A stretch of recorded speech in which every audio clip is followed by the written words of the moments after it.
حضرت ہود علیہ السلام کی امت جو عاد کہلاتی تھی وہ اللہ تعالیٰ کے عذاب سے ہلاک ہو گئی اور ان میں کے باقی بچے ہوئے لوگ پھر آباد ہوئے۔ ان کی اولادیں ہونا شروع ہوئی اور بڑھتی گئی۔ انہوں نے اپنا نام سمود رکھا۔ یہ لوگ بھی آہستہ آہستہ بت پرستی کرنے لگے اور برے کاموں میں پڑ گئے، تو اللہ تعالیٰ نے ان کے پاس حضرت صالح علیہ السلام کو نبی بنا کر بھیجا۔ انہوں نے اپنی قوم سے کہا کہ اللہ کی عبادت کرو، اس کے سوا تمہارا کوئی معبود نہیں، اور دیکھو اللہ تعالیٰ نے قوم ہود کے بعد تم کو سردار بنایا اور زمین پر آباد کیا۔ تم زمین میں بڑے بڑے محل بناتے ہو اور پہاڑوں کو کاٹ کر اس پر بھی گھر تراشتے ہو۔ تم اللہ کی نعمتوں کا شکر ادا کرو اور جیون میں فساد مت پھیلاؤ۔ ان کی قوم کے امیر اور سردار لوگ جو غرور کرتے تھے، انہوں نے ان غریبوں سے پوچھا جو حضرت صالح علیہ السلام پر ایمان لے آئے تھے کہ بھلا تم کو یقین ہے کہ صالح کو اللہ کے نبی بنا کر بھیجا ہے؟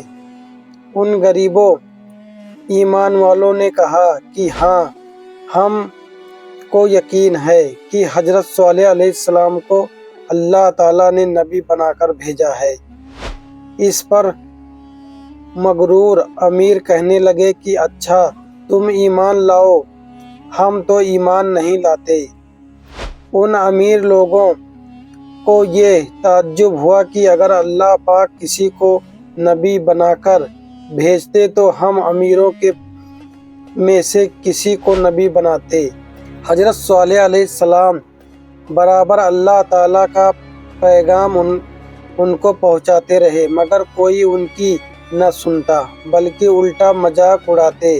آخر ان لوگوں نے فیصلہ کیا کہ حضرت صالح علیہ السلام میں کہا جائے کہ اگر سچے نبی ہیں تو اس پہاڑی میں سے اونٹنی پیدا کر دیں، ہم آپ پر ایمان لے آئیں گے اور جانیں گے کہ آپ سچے نبی ہیں۔ حضرت صالح علیہ السلام نے اللہ سے دعا کی، اللہ تعالیٰ نے سب کچھ کر سکتے ہیں۔ اللہ تعالیٰ نے حضرت صالح کی دعا قبول کی اور ایک پہاڑی میں اونٹنی کو پیدا کر دیا، لیکن ان کی قوم یہ سچائی دیکھنے کے بعد پھر بھی ایمان نہ لائی۔ یہ اللہ کی اونٹنی ایسی تھی کہ جس چشمے پر جا کر پانی پیتی تھی سب پانی ختم ہو کر دیتی تھی۔ اب تو ان کی قوم کے لوگ اور بھی پریشان ہوئے۔ حضرت صالح علیہ السلام نے اپنی قوم سے کہا کہ دیکھو، اس اونٹنی کے لیے باری مقرر کر لو۔ ایک روز تمہارے جانور چشمے سے پانی پئیں اور ایک روز یہ اونٹنی پیے، لیکن دیکھو ان کو بری نیت سے ہاتھ نہ لگانا، یعنی اس کو تکلیف نہ پہنچانا، ورنہ تمہارے حق میں اچھا نہ ہوگا۔ کچھ روز تک تو وہ اونٹنی کو حیرت سے دیکھتے رہے۔ آخر ان کی قوم کے چند لوگوں نے مشورہ کر کے اونٹنی کو مار ڈالا۔